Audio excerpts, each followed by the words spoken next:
Nabi Adam alaihissalam dianugerahi karunia bisa merasakan detik-detik akhir masa hidupnya, sehingga ketika ajal itu hendak datang, maka Nabi Adam tampak seperti telah mempersiapkan semuanya. Beliau memulainya dengan mengajukan permintaan terakhir kepada putra-putranya, yakni ingin memakan buah surga.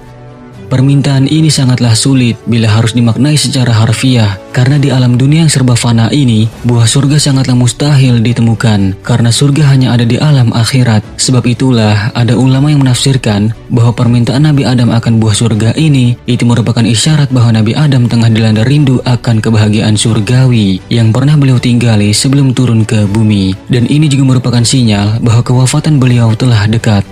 Meski demikian mustahil, sebagai anak yang berbakti kepada orang tuanya, maka mereka para putra Nabi Adam alaihissalam pun tetap berangkat mencarikan buah surga untuk ayahnya. Namun, belum jauh mereka berjalan meninggalkan sang ayah, perjalanan mereka dihadang oleh sejumlah malaikat yang menyamar menjadi manusia lelaki. Para lelaki itu berkata, "Wahai anak-anak Adam, apa yang kalian cari? Apa yang kalian inginkan? Dan kemana kalian pergi?" Maka mereka putra Nabi Adam menjawab, "Bapa kami sakit, beliau ingin makan buah dari surga." Lalu para lelaki itu berkata, "Pulanglah, karena ketetapan untuk bapa kalian telah tiba."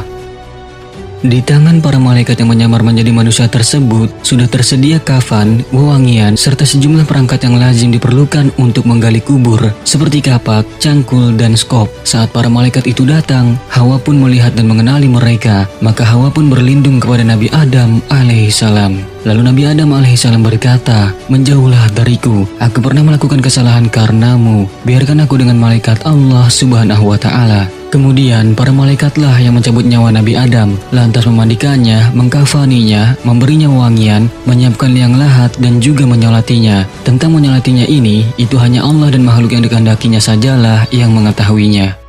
Selanjutnya, mereka turun ke kuburnya, memasukkan jenazah Nabi Adam ke dalamnya, lalu mereka meletakkan bata di atasnya. Setelah usai naik ke atas kubur, mereka pun menimbunnya dengan batu, dan mereka pun berseru, "Wahai anak cucu Adam, ini adalah sunnah kalian." Sahabat beriman, rupanya Nabi Adam telah mempersiapkan pelajaran berharga bagi generasi berikutnya tentang bagaimana semestinya memperlakukan orang meninggal. Karena seharusnya manusia tidak hanya dihormati ketika masih hidup saja, akan tetapi juga saat mereka wafat. Standar penghormatan itu pun tidak berlebihan, tidak ada prosesi pembakaran mayat, mutilasi tubuh, menempeli jenazah dengan perhiasan, atau semacamnya. Namun, semua pelajaran tersebut cukup menggambarkan bahwa manusia itu pada dasarnya mulia, namun kehidupan duniawinya pasti berujung fana, yaitu dari tanah kembali ke tanah.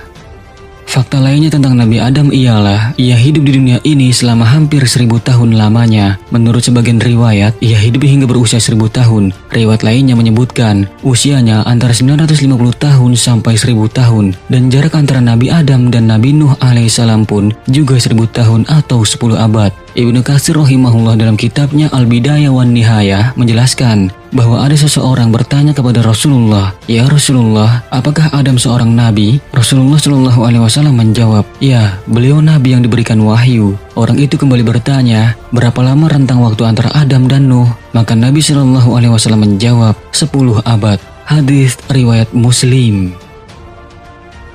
Menurut beberapa riwayat, Nabi Adam dimakamkan di Gunung Qosyun di daerah Damaskus. Syauqi Abu Khalil dalam Atlas Al-Quran menjelaskan, di Gunung Qosyun yang menjulang tinggi di kota Damaskus dari arah utara, terdapat satu gua yang bernama Magoratut yang berarti gua darah. Gua ini sangat terkenal oleh sebagian masyarakat umum karena tempat itu diyakini sebagai tempat Qabil membunuh saudaranya yang bernama Habil. Ada sebuah riwayat yang menjelaskan bahwa ketika Rasulullah Shallallahu alaihi wasallam Isra Mi'raj, maka Rasulullah bertemu dengan Nabi Adam di langit pertama. Saat itu, Nabi Adam alaihissalam berdiri dengan banyak ruh manusia. Rasulullah Shallallahu alaihi wasallam bersabda, "Ketika pintu langit dibukakan untuk kami, ternyata ada seseorang yang sedang duduk. Di sebelah kanannya terdapat sekelompok besar orang. Demikian juga di sebelah kirinya. Apabila ia menoleh ke sebelah kanan, ia tersenyum. Dan saat menoleh ke sebelah kiri, ia menangis." Lalu orang itu berkata, "Selamat datang Nabi yang soleh dan anak yang soleh." Kemudian aku bertanya kepada Jibril, "Siapakah dia?" Maka Jibril menjawab, "Dialah Adam alaihissalam. Dan orang-orang yang ada di sebelah kanan dan kirinya adalah roh-roh anak keturunannya. Mereka yang ada di sebelah kanannya adalah para ahli surga, sedangkan yang ada di sebelah kirinya adalah ahli neraka. Jika dia memandang ke sebelah kanannya, maka dia tertawa, dan bila dia memandang ke sebelah kirinya, maka dia menangis." Hadis riwayat Bukhari. Al-Bukhari. Pertemuan Rasulullah Shallallahu Alaihi Wasallam dengan Nabi Adam alaihissalam di langit pertama ini merupakan penggambaran yang jelas. Nabi Adam adalah manusia pertama. Ia adalah ayah dari semua manusia, termasuk para nabi. Ia berjumpa dengan putranya yang paling mulia, yaitu Nabi Muhammad Shallallahu Alaihi Wasallam. Beliau termasuk orang yang paling berbahagia dengan kemuliaan keturunannya ini. Semoga dari pembahasan singkat kali ini dapat memberikan manfaat baik kepada kita di dunia dan di akhirat. Amin ya Allah ya Rabbal Alamin. Wa'alamu bisawab. Wassalamualaikum warahmatullahi wabarakatuh.